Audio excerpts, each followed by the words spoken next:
It's the best time of the year, a holiday season, presents, parties, feasts, wine, fun time. Holidays are always the time when people spend more money. And this year it might be significantly more. So how can you spend more money without feeling guilty?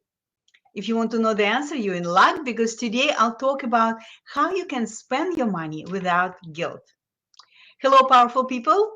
Welcome to the More Money with Millen, a show that is kind of operating manual for creating your best rich life. I'm Millen Livis, holistic financial independence mentor. I help people have more money with less risk and less stress. And I just put together a new guide, how to control your money so it will not control you. If you want to receive it for free, post guide in the comments of this video, and my team will help you access it, okay? So again, post guide in the comments if you want to receive it for free. Have you ever opened an envelope with your credit card bill, sighed and said, damn, I overspent it again this month?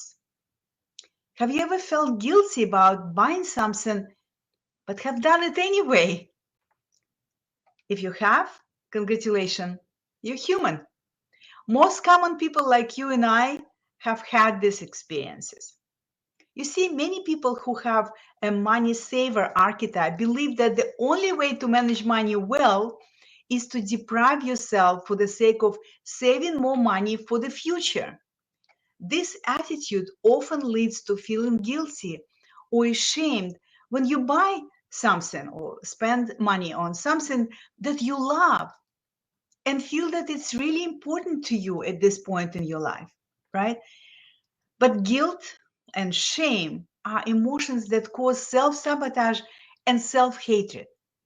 So you've got to reframe your money experience, okay? Reframe your money experience.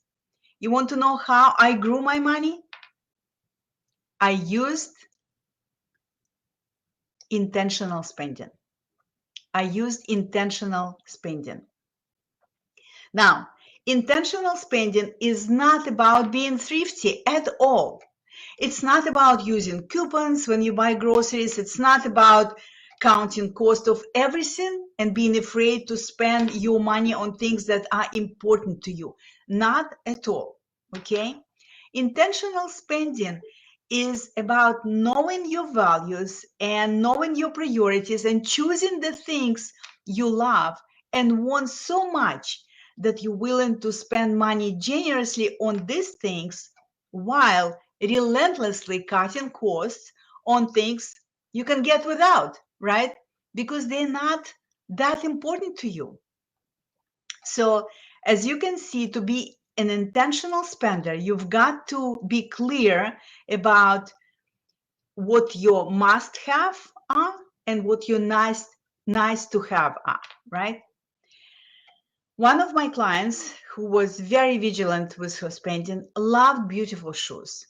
So she was choosing to pay a lot of money for a nice pair of boots, but was willing to cut costs on her other things like dining out, for example, right? My coach recently invested $10,000 into a great mattress because good sleep is very important for her. I bought a used 2006 model and now I have it for BMW model. I have it for over 14 years now, right? I could buy a new car. However, investing in myself, investing in coaches and mentors who help me continue, expand, and achieve my goals is more important to me right now than buying another car. I invested probably around 80,000 in myself just in the past few years and think it was a good investment. Sure, I could buy a Porsche instead, right?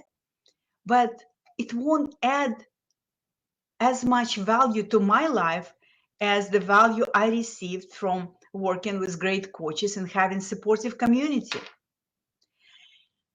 In the book, The Millionaire Next Door, Thomas Stanley discovered that 50% of 1,000 millionaires who he interviewed never paid more than $400 for a suit more than $140 for a pair of shoes, and more than $235 for a watch. And these millionaires could afford really expensive stuff, right? So just because you can spend money on something doesn't mean you should, if it's not that important to you. So here's the fact. What you choose to spend money on reflects your values. Now, write this down. Being intentional with your spending is not the same as being cheap. Okay, it's not the same. Cheap people care about the cost of everything. Intentional spenders care about the value for them. Cheap people try to get the lowest price on everything. Intentional spenders try to get the lowest price on many things, but are willing to spend generously on items they really care about. And here's my favorite. Write this down. Cheap people think short term. Intentional spenders think long term. So I had a client who for years was avoiding working with a financial coach because she felt it was expensive, right, to pay for financial coaching. In the meantime, she sold her annuity to support her new husband's business. Then she cashed out her 401k to pay off their credit cards. Then they divorced. So she was thinking short term and ultimately lost money. Another client story, a woman in her late 40s lost money in 2008 crisis and was so afraid that she'll never come back.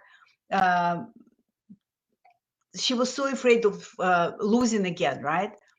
That she never came back to the stock market, okay, after this crash, which had an incredible, stock market had an incredible run from 2009 to 2021. Many people, including myself, made a lot of money during this time. So she made some bad financial decisions because she was thinking short term and lost a lot of money growing opportunities in the long term, right? So how can you spend money without guilt? By practicing intentional spending. Once you become an intentional spender, you'll be able to pause and consciously decide what you're going to spend your money on, because it's truly important to you, right? You only spend on some money on what is important to you. And you also must be very clear what you will consciously say no to, because it's not that important to you. So write this down. The skill set of intentional spending is the key to creating rich life. Okay, let me repeat it again. The skill set of intentional spending is the key to creating your best rich life. That's all I have for today. Post your insights, action, questions, and ahas in the comments. Tomorrow is a beautiful, one of my favorite holidays, Thanksgiving. It's an opportunity for all of us to pause, acknowledge, and feel all the things and people we're grateful for. And I want to thank you for taking your time to watch this show. I appreciate you. So don't forget about your gift today. My new guide, How to Control Your Money So It Will Not Control You. Post word guide in the comments and my team will help you access it. Thank you again for watching my show, and happy Thanksgiving to you and your loved ones. To your health, wealth, and freedom.